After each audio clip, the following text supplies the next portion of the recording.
Praise the lord. ಕರ್ತನಾದ ಯೇಸು ಕ್ರಿಸ್ತನ ನಾಮದಲ್ಲಿ ನಿಮ್ಮೆಲ್ಲರನ್ನ ವಂದಿಸುತ್ತೇನೆ. ಈ ದಿನ ನೂತನ ದಿನವನ್ನು ನಾವು ನೀವು ಕಾಣುವಂತೆ ಮಹಾಕೃಪೆಯನ್ನು ಕೊಟ್ಟಂಥ ದೇವರು. ಸತ್ಯವೇದದಲ್ಲಿ ನಾವು ನೋಡೋದಾದರೆ ಈ ದಿನ ಅನೇಕ ದೇವರು ಹೋಗಿ ಸೇವೆ ಮಾಡಿರೋದುಂಟು. ಕಷ್ಟದಲ್ಲಿ, ದುಃಖದಲ್ಲಿ, ಅನಾರೋಗ್ಯದಲ್ಲಿರುವಂಥ ಮಕ್ಕಳಿಗೆ ಆರೋಗ್ಯವನ್ನು ಕೊಟ್ಟು ಬಿಡಿಸಿರುವುದು ಉಂಟು.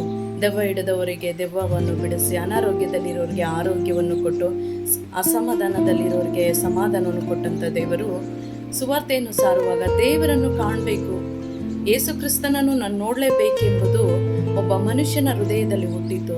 ಆ ಮನುಷ್ಯನು ಯಾರೆಂಬುದು ನೋಡೋದಾದರೆ ಜಕ್ಕಾಯನು ದೇವರನ್ನು ನೋಡುವುದಕ್ಕೋಸ್ಕರ ತನ್ನ ಜನರ ಮಧ್ಯದಲ್ಲಿ ಕಾಣಿಸುವುದಿಲ್ಲ ದೇವರೆಂಬುದಕ್ಕಾಗಿ ಮರವನ್ನು ಹತ್ತಿ ಕೂತು ಆ ಮಗನು ಕ್ರಿಸ್ತನನ್ನು ನೋಡಿದ್ರು. ಆದರೆ ಕ್ರಿಸ್ತನನ್ನು ನಾನು ಒಂದು ಸರಿಯಾದರೂ ನೋಡಬೇಕು ಅಂತ ಹತ್ತಿದಂಥ ಮನುಷ್ಯನ ಹೃದಯದಲ್ಲಿ ದೇವರು ಅಲ್ಲಿರುವಂಥ ಎಲ್ಲ ಮನುಷ್ಯರ ಮುಖವನ್ನು ನೋಡಿ ಜಕ್ಕೈನ ಹೃದಯವನ್ನು ನೋಡಿದ್ರು. ಆದರೆ ಜಕ್ಕೈನ ಹೃದಯವನ್ನು ನೋಡಿ ನಾನು ನಿನ್ನ ಮನೆಗೆ ಬರ್ತೀನಿ, ಊಟ ಮಾಡ್ತೇನೆ. ಆದರೆ ಜಕ್ಕೈನ ಯಾರಾಗಿದ್ದನಂತೆ? ಒಬ್ಬ ಪಾಪಿಯಾಗಿದ್ದ.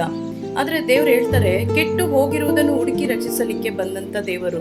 ಈ ಲೋಕದಲ್ಲಿ ಕೆಟ್ಟೋದನ್ನ ಪ್ರಪಂಚ ಮನುಷ್ಯರು ದೂರ ಇಡ್ತಾರೆ, ಆದರೆ ದೇವರು ಪ್ರೀತಿ ಮಾಡುವಂಥ ದೇವರು. ಅದು ನಿಜವಾದ ಯೇಸು ಕ್ರಿಸ್ತನ ಪ್ರೀತಿಯು ಆ ಪಾಪತನದಿಂದ ಬಿಡಿಸುವಂಥದ್ದಾಗಿದೆ. ಜಕ್ಕಾಯನ ಮನೆಗೆ ಹೋಗಿ ಊಟ ಮಾಡಿದ ಕೂಡಲೇ ಅಲ್ಲಿರೋರೆಲ್ಲ ಗುಣಗುಟ್ಟಕ್ಕೆ ಶುರು ಮಾಡ್ತಿದ್ರು, ಇಂಥ ಪಾಪಿ ಮನೆಗೆ ಹೋಗಿದಾರಲ್ಲ ಅಂತ. ಆದರೆ ಆ ಮನುಷ್ಯನ ಹೃದಯಕ್ಕೆ ಹೋಗಿದ ಕೂಡಲೇ ಆ ಮಗನ ಮನಸ್ಸಿನಲ್ಲಿ ಏನೆಲ್ಲ ಬಂತಂದರೆ, ಇಲ್ಲಿಯೇ ತನಕ ನಾನು ಏನೆಲ್ಲ ಕದ್ಕೊಂಡಿದ್ದೀನೋ ಇಲ್ಲ ಕಸಿದುಕೊಂಡಿದ್ದೀನೋ ಅದನ್ನೆಲ್ಲ ಹಿಂತಿರುಗಿಸಿ ಕೊಡಬೇಕೆಂಬ ಹೃದಯ ಬಂತು. ಯೇಸು ಕ್ರಿಸ್ತನು ಒಂದು ಗುಡಾರದಲ್ಲಿ ಒಬ್ಬ ಮನುಷ್ಯನ ಹೃದಯದಲ್ಲಿ ಬರೋದಾದರೆ ಮೊದಲನೇದಾಗಿ ಮಾನಸಾಂತರ ಆಗುತ್ತದೆ. ಮತಾಂತರ ಅಲ್ಲ, ಮಾನಸಾಂತರ. ಆ ಮಾನಸಾಂತರ ಏನಾಗುತ್ತದಂದರೆ ಪಾಪದಿಂದ ಅವರು ಮನಸ್ಸು ಬದಲಾಗಿ ನೀತಿವಂತರಾಗಿ ಬದಲಾಗ್ತಾರೆ. ಹೌದು ಪ್ರಿಯರೇ, ದೇವರು ಹೇಳ್ತಾರೆ, ನಾವು ಆತನ ಹೃದಯದಲ್ಲಿ ಅಂದರೆ ಕಾಣುವ ಹಾಗೆ ಕೃಪೆ ಮಾಡಿದ್ರೆ ಆತ ನಮ್ಮಲ್ಲಿ ಬಂದು ವಾಸ ಮಾಡಿ ನಮಗಿರುವಂಥ ಕಷ್ಟ ದುಃಖಗಳಿಂದ ಎಲ್ಲದಕ್ಕಿಂತ ಪಾಪದಿಂದ ಬಿಡಿಸಿ ನಿಜವಾದ ರಕ್ಷಣೆಯನ್ನು ಕೊಡುತ್ತಾರೆ. ನಾವು ಲೂಕನು ಬರೆದ ಸುವಾರ್ತೆ 19:9 ಹೇಳುತ್ತದೆ, ಇವತ್ತು ಈ ಮನೆಗೆ ರಕ್ಷಣೆ ಆಯಿತು, ಇವನು ಸಹ ಅಬ್ರಹಾಮನ ವಂಶಿಕನಲ್ಲವೇ.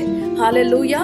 ನೋಡಿ, ಜಕ್ಕೈನ ಹೃದಯದಲ್ಲಿ ಬಂದಿದ ಕಾರಣ ಅವರಿಗೆ ಒಂದು ಬಿಡುಗಡೆ, ಅದೇ ರೀತಿಯಾಗಿ ನೋಡಿದ್ರೆ ಆ ರಕ್ಷಣೆ ಅವರಿಗೆ ಉಂಟಾಯಿತು. ಇಂದು ನಾವು ಕೂಡ ಈ ಪ್ರಾರ್ಥನೆಯನ್ನು ಕೇಳುವಾಗ, ಈ ವಾಕ್ಯಗಳನ್ನು ಧ್ಯಾನಿಸುವಾಗ ನಮಗೂ ನಿಮಗೂ ನಿಜವಾದ ರಕ್ಷಣೆ ಉಂಟಾಗುತ್ತದೆ. ಹೌದು ಪ್ರಿಯರೇ, ಈ ವಾಗ್ದಾನಗಳು ನಿಮಗೂ ನಿಮ್ಮ ಕುಟುಂಬಕ್ಕೂ ಆಶೀರ್ವಾದವಾಗಿರಲಿ. ಆಮೇಲೆ ಗಾಡ್ ಬ್ಲೆಸ್ ಯು.